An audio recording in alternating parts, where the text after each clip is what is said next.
बहुत समय पहले की बात है। मॉन्ट्रियल झील के पास एक मछुआरा अपनी 2 बेटियों मैंगीता और लरीना के साथ रहता था।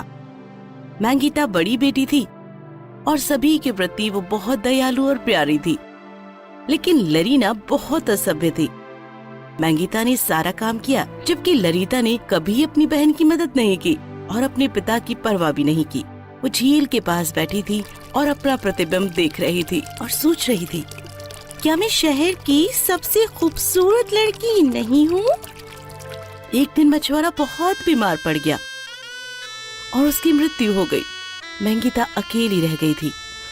वो रोती रही और घंटों रोती रही और जल्दी ही उसे पता चल गया कि अब उसके परिवार की जिम्मेदारी सिर्फ और सिर्फ उसके कांधों पर है।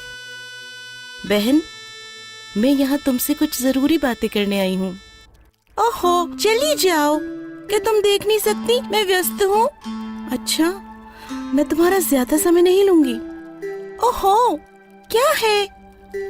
अच्छा, क्योंकि अब पिताजी हमारे साथ नहीं रहे, इसीलिए हमारे पास पैसे कमाने के लिए कोई नहीं है। इसीलिए अब मैं हर दिन बाजार जाकर मछलियाँ बेचूंगी। मुझे पता नहीं ये ठीक होगा क्या, लेकिन मैं पूरी कोशिश करूंगी।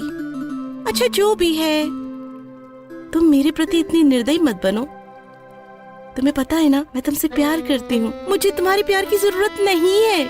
मेरा जन्म गलत परिवार में हुआ है। मेरा राजकुमार आएगा और तुम देख लेना। मंगीता ने फिर एक ठंडी आह भरी। मैं तुम्हारी खुशियों की कामना करती हूँ बहन। दिन बीतते गए और मंगीता ने अपनी और अपनी बहन की गुजारा करने के लिए बहुत मेहनत की। एक दिन जब कुछ सिक्के लेकर वो घर आई तो उसे बहुत दुख हुआ। लरीना, मुझे माफ कर दो, लेकिन मैं जो भी कमाती हूँ हमारे लिए पूरा नहीं होता। क्या कल तुम मछली बेचने में मेरी मदद करोगी? क्या? मैं तुमसे मदद के लिए पूछ रही हूँ। तुम अपने दिमाग से बाहर हो गई हो शायद। मैं भविष्य की रानी हूँ। बिल्कुल नहीं। लेकिन बस, मैं झील के पास जा रही हूँ। मंगीता बहुत दुखी हुई। वो बैठ गई और फिर रोने लगी। लरीना ने जैसे ही घर से बाहर पैर निकाला, घर के बाहर एक बूढ़ी औरत बैठी थी। अब तुम्हें क्या चाहिए बुढ़िया? ओ प्यारी बच्ची, मैं भूखी और बहुत प्यासी हूँ और बहुत दूर से आई हूँ। क्या तुम थोड़ी दया दिखाओगी मुझ पर और थोड़ा सा खाना दोगी और पीने के लिए थोड़ा पानी? क्या मैं तुम्हें नौकर नजर आती? चलो हटो मेरे रास्ते से। लरीना ने बूढ़ी औरत को धक्का दिया और वो अपने रास्ते चली गई। बूढ़ी औरत के रोने की आवाज सुनकर मंगीता फौरन ही अपने घर से बाहर आई और वो देखकर डर गई कि बूढ़ी औरत जमीन पर गिरी हुई थी। अरे, मुझे माफ कर दीजिए। मंगीता ने बूढ़ी औरत की मदद की और उसे घर के अंदर ले आई और बूढ़ी औरत ने बताया कि कैसे उसे लरीना ने धक्का दिया। मंगीता चौंक गई। ओह, मुझे माफ कर दो दादी माँ, मेरी बहन कभी कभी निर्दयी हो जाती है। ओह, ठीक है, तुम दयालु लग रही हो। अगर मुझे तुम खाने को थोड़ा सा खाना और पानी दे दोगी तो मैं अपने रास्ते जाऊंगी। मंगीता ने सिर हिलाया और अपनी आखिरी रोटी ले आई। उसने उसे एक गिलास पानी भी दिया। बुढ़िया ने प्रसन्न होकर रोटी खाई और पानी पिया। ओह, धन्यवाद मेरी बच्ची, तुम एक दयालु लड़की हो। बुढ़िया चली गई। उस दिन मंगीता बिना कुछ खाए ही सो गई। कुछ दिनों बाद मंगीता बीमार पड़ गई और खड़े होने के लिए बहुत कमजोर हो गई। लरीना ने हमेशा की तरह उसकी परवाह ही नहीं की। ओ बहन, कृपया बाजार जाओ और कुछ मछलियाँ बेचो। हमारे पास अब जीने के लिए कुछ भी नहीं बचा है। मैं अंतिम बार कहती हूँ कि मैं कहीं पर भी नहीं जाने वाली हूँ, उसने कहा। इतना कहकर लरीना घर से बाहर निकल गई और फिर वहाँ उसे बूढ़ी औरत दिखी। तुम फिर से? मैंने सुना है मंगीता की तबीयत खराब है। मैं उसके लिए ये दवा लेकर आई हूँ।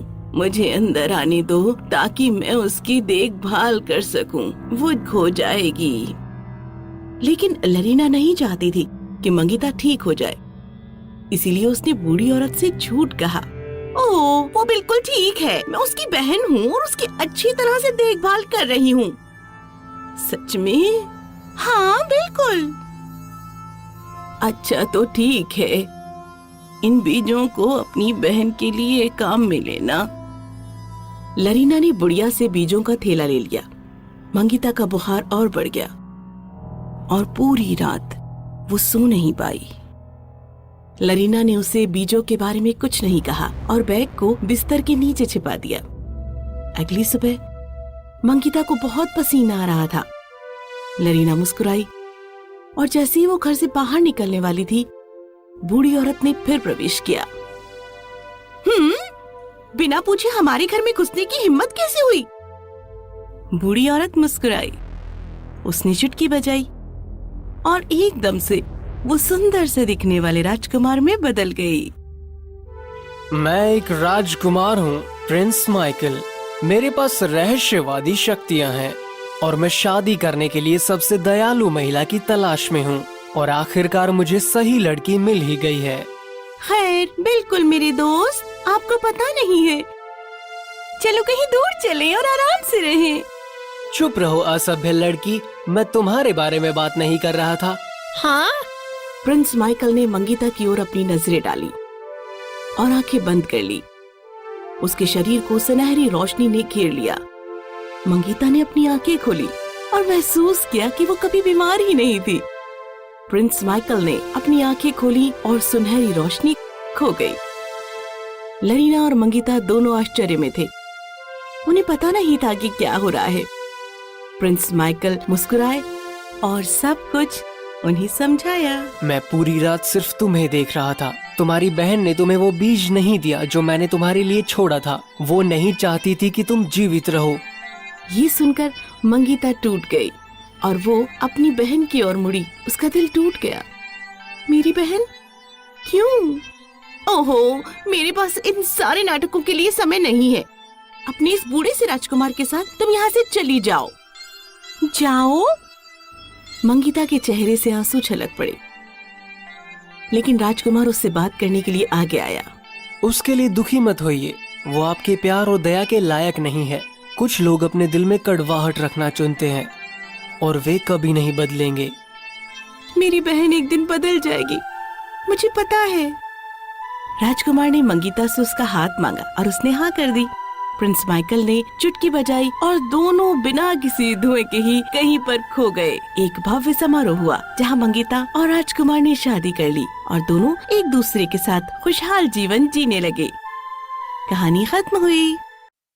If you enjoyed this story, please like and subscribe our channel and press the bell icon to get future updates. And don't forget to comment.